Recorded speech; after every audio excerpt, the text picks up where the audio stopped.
canal Discernimento. Inscreva-se agora e ative as notificações para não perder os próximos passos do nosso estudo bíblico. O Evangelho segundo Mateus. No primeiro vídeo, vimos como Mateus apresentou Jesus como o Messias da linhagem de Davi e como um novo mestre com autoridade como Moisés. E também como Emanuel, que em hebraico significa Deus conosco. Depois que Jesus anunciou e ensinou a chegada do reino de Deus, e depois que ele trouxe o reino para a vida cotidiana do povo de Israel, vimos que Jesus foi aceito por muitos, mas rejeitado por outros, especialmente pelos líderes religiosos de Israel, os fariseus. Então, a grande pergunta é como esse conflito entre Jesus e os líderes de Israel se desenrolará.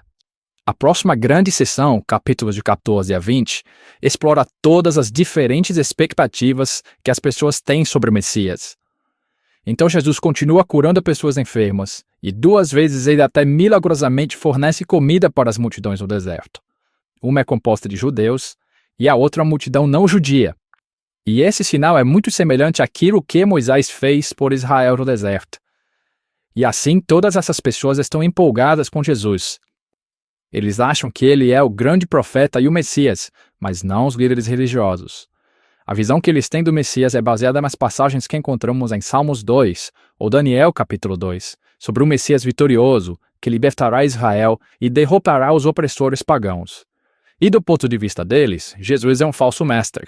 Ele está blasfemando sobre quem ele é. E então, há histórias aqui sobre eles aumentando sua oposição, tramando um plano para matá-lo.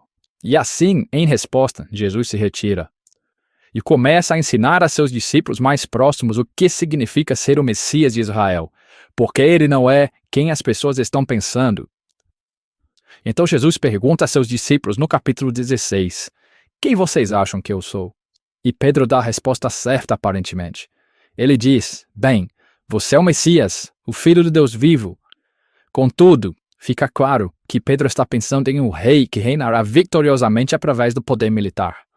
E Jesus desafia Pedro dizendo, sim, eu me tornarei rei, mas de uma maneira diferente. E assim Jesus começa a ensinar sobre os temas do profeta Isaías, que disse que o rei messiânico sofreria e morreria pelos pecados do seu próprio povo. E assim Jesus estava se posicionando como um rei messiânico, que reina se tornando um servo, e que daria a sua vida por Israel e pelas nações. Bom, Pedro e os discípulos praticamente não entendem. E assim Jesus entra no 4º bloco de ensinamentos, seguido por uma série de ensinamentos depois disso. E estes são todos sobre a natureza do reino invertido messiânico de Jesus, que inverte todos os nossos sistemas de valores.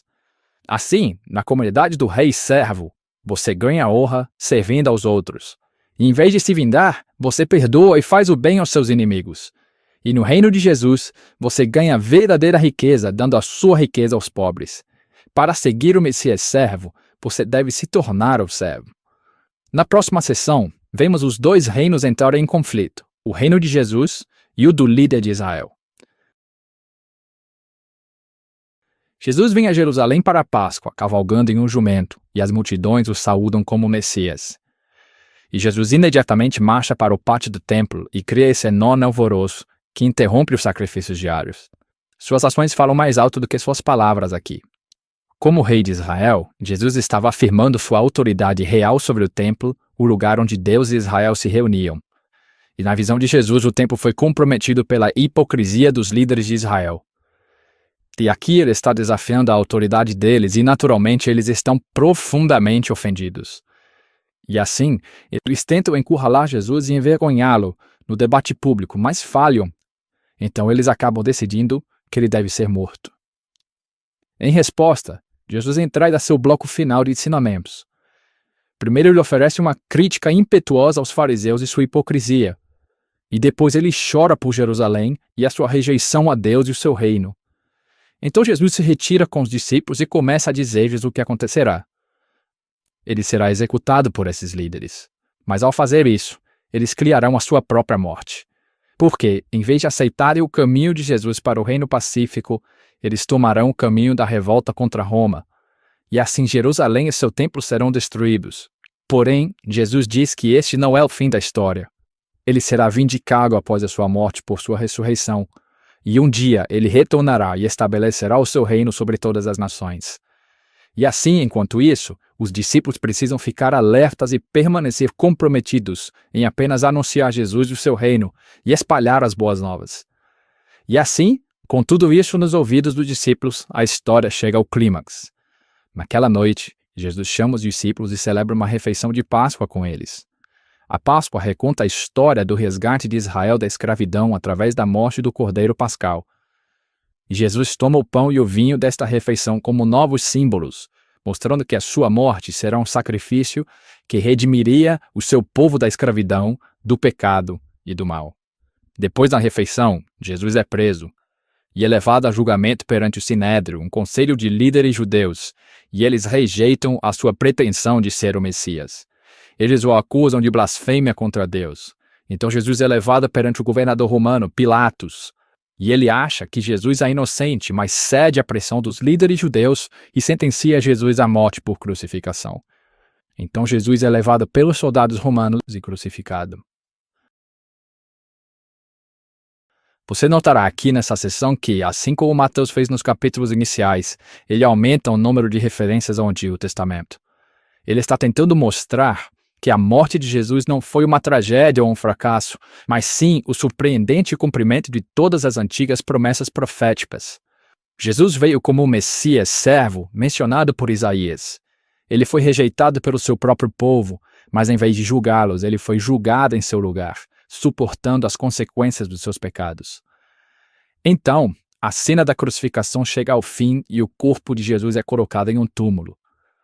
Mas o livro termina com uma reviravolta surpreendente, o último capítulo. Os discípulos descobrem no domingo de manhã que o túmulo de Jesus está vazio. E então, de repente, as pessoas começam a ver Jesus vivo dentre os mortos. E o livro conclui com Jesus ressuscitado, dando o ensinamento final, chamado a Grande Comissão. Jesus diz que agora ele é o verdadeiro rei do mundo. E assim, ele envia seus discípulos para todas as nações com as boas novas de que Jesus é o Senhor. E que qualquer um pode se unir ao reino sendo batizado e seguir nos seus ensinamentos. E ecoando de volta até o seu nome Emanuel, Deus conosco, do capítulo 1, as últimas palavras de Jesus no livro para os seus discípulos são: eu estarei com vocês.